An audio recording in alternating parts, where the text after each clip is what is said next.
Hey, Tilian, magandang gabi. Kamusta na sa Tilian? Mabuti. Paano mabuti? Hello po. May cellphone ka, oh. May cellphone pala sa Tilian, ah. Ba't walang battery? Oh, may touchscreen ka rin pala. Yaman na Tilian, ah. Dalawa-dalawa cellphone, ah. Matilian, hindi mo ba namimiss si JM? Gusto. Oh, yun, Namimiss. nanonood si JM. Yan, ayun mo siya, kausapin mo siya dali. Kaya kailangan punta dito. Well, sa mga taga Southville po, no, ito na po yung update natin kay Atilian. Opo. Hindi po kayo mga taga Southville kung hindi nyo kilala sa Atilian, no? Yan, si mother mo. Batiin mo si mother mo.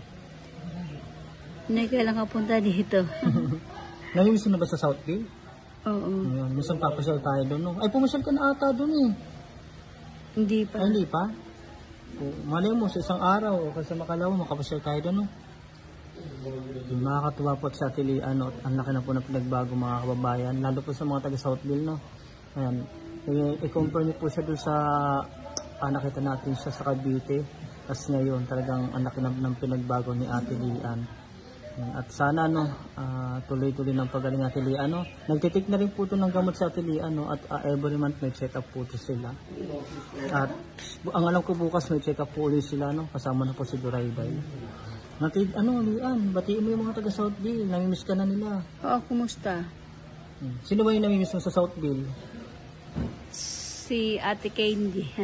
Ate Candy ng sa Talipapa? Candy, oo. Ate Candy ng sa Talipapa. No, si ano ba yun? Ano apelido nun? Opo, yung kasi po may tindahan dun sa Creek, yung nagtitinda po ng gulay. Mabait po yun. At doon rin po kami nabili ng gulay kay Ate Candy yan. Shoutout po kay Ate Candy dyan sa Talipapa. Yan. Sino pa? Sino pa yung mga taga Southville kilala mo? Si Ate Susan. Sino yun? Ate Susan. Yung may tindahan din? Oo. O sino pa? Ayan, shoutout kay Ate Susan. Yung mga manlimot mong hingaan, sila Kuya Japs. Sino ba yung manlimot mong hingaan Fred. doon? Si Fred? Oo. Nakakatawa sa Atilian, tandang-tanda niya pa yung mga taga Southville. Nung nasa Southville ka, Atilian, di ba nung nasa Southville ka, sino yung mga, minsan pag nakikita ka sa na nakaupo, sino yung malimit magbigay sila ng pagkain? Ate Lynn.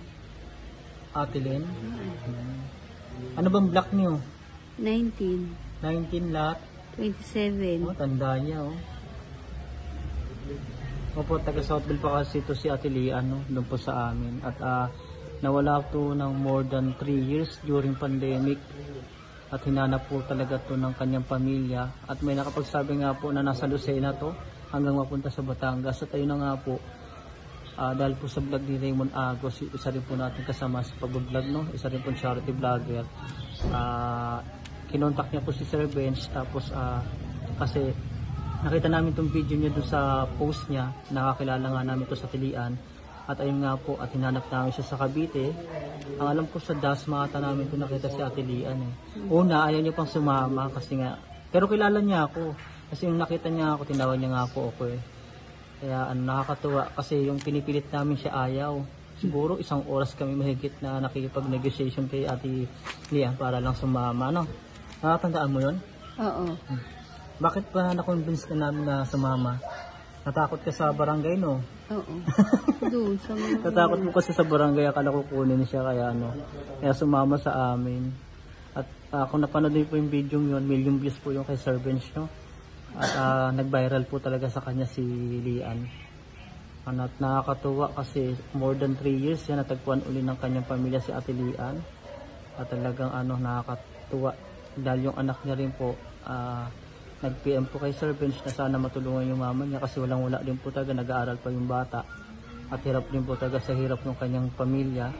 Lalo po yung kanyang mother is matanda na, no? Nagtitinda lang ng sampagita, tama ba ako? Wala, hindi. Ay, hindi sampagita, mali pala. Ano ba yung tinitsa? Libares. Oo, yan po. At wala naman pong kakayanan. Kaya po, nag-decide si Sir Bench na kunin na lang si Atilian at mapunta dito sa shelter, no? At ito na nga po. Ilang buwan ka na ba dito? Ewan ko. Hindi mo tanda? Siguro mga 4 months ka na, no? Palagay mo. Oo. Kaya nakakatuwa at sobrang laki ng improvement na Atilian. Kaya sa mga taga Southville, no, yan, hindi nyo po kilala sa Atilian pag hindi kayo taga Southville, no. Pag napanood nyo po ito, comment po kayo kung ano yung mga memories na naalala nyo kay Atilian, no. Yan, at ito pong update natin kay Atilian. Yan, and pa-share po ng ating video mga kababayan at huwag nyo pong skip yung ads. And God bless po. Atilian, babay na. Bye. Babay na po. Ayun lang. Walang energy. And God bless po.